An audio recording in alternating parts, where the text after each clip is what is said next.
Madame et monsieur, merci d'écouter nos vidéos. S'il vous plaît, cliquez sur le lien suivant pour vous abonner. Quelques 25 millions de tonnes de blé sont bloquées en Ukraine à cause de la guerre. L'accord d'Istanbul devrait permettre de les exporter. Le bombardement du port d'Odessa au lendemain de la signature d'un accord sur le transport sécurisé des céréales, dont le blé, depuis les ports ukrainiens confirme la fragilité du processus. Mais la Russie a beaucoup à perdre à le saboter. Le contenu intégré souhaite enregistrer ou accéder à des informations sur votre appareil.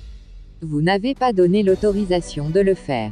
Sans doute les Russes ne voulaient-ils pas apparaître faire preuve de faiblesse.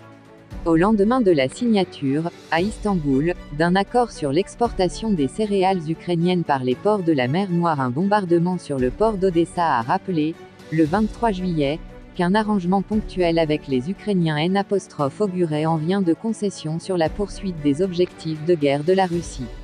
Formellement, Moscou a raison. L'accord forgé par l'Organisation des Nations Unies et la Turquie pour assurer le transport sécurisé de céréales et de denrées alimentaires ukrainiennes en mer Noire n'a pas d'incidence sur la conduite du conflit que la Russie a déclaré vouloir à nouveau étendre au-delà du théâtre du Donbass, au sud-est de l'Ukraine. Sauf que la dimension purement militaire du bombardement sur Odessa est infirmée par les Ukrainiens et les Occidentaux. Le ministre russe des Affaires étrangères a assuré que des missiles de haute précision avaient touché une vedette ukrainienne et un stock de missiles dans la partie militaire du port odessite. Une version démentie par le ministère britannique de la Défense qui a contesté, le 24 juillet, à la fois la nature des cibles et la technicité du matériel russe.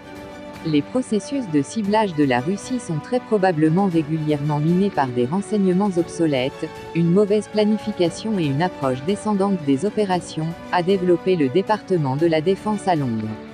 La question du déminage par ce bombardement, les Russes voulaient-ils assombrir ce qui pouvait être perçu comme un succès des Ukrainiens?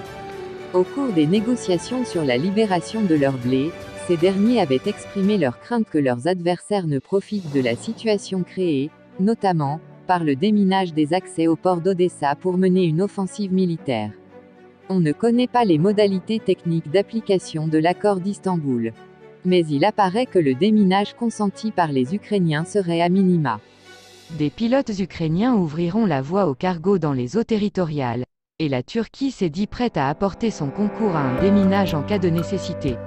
Enfin, au fondement de l'accord, figure l'engagement des Ukrainiens et, surtout, des Russes de ne pas attaquer les navires marchands qui transporteront les céréales.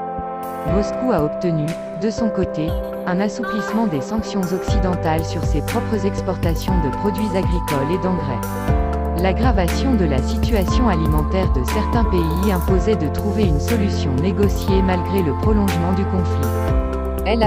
Aggravation de la situation alimentaire de certains pays imposait de trouver une solution négociée, malgré le prolongement du conflit.